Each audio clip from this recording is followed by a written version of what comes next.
વડોદરા શહેરમાં રફતારનો આતંક યથાવત રહ્યો છે. શહેરના લકડીપુર નજીક આજે સવારે થયેલા ગંભીર અકસ્માતમાં બે મોપેડ ચાલક યુવતીઓ ઇજાગ્રસ્ત બની હતી. ઝડપથી આવી રહેલી બાઇકે બંને યુવતીઓને જોરદાર ટક્કર મારી હતી.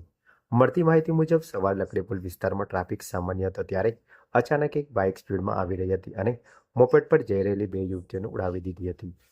અકસ્માત એટલો ભયાનક હતો કે બંને યુવતીઓ રસ્તા પર પટકાઈ ગઈ હતી, જેમાંથી એક યુવતીની હાલત ગંભીર હોવાનું જાણવા મળ્યું છે. અકસ્માતની ઘટનાને પગલે આસપાસના લોકો મોટી સંખ્યામાં ઘટના સ્થળે ઉમટી પડ્યા હતા.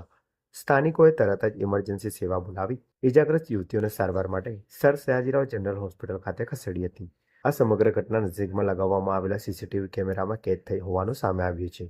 પોલીસે સીસીટીવી ફૂટેજના આધારે વધુ તપાસ હાથ ધરી છે અને બાઇક ચાલકની શોધખોળ માટે કાર્યવાહી શરૂ કરી છે. શહેરમાં વધતા અકસ્માતોને લઈને સ્થાનિકોમાં ચિંતા વ્યાપી છે.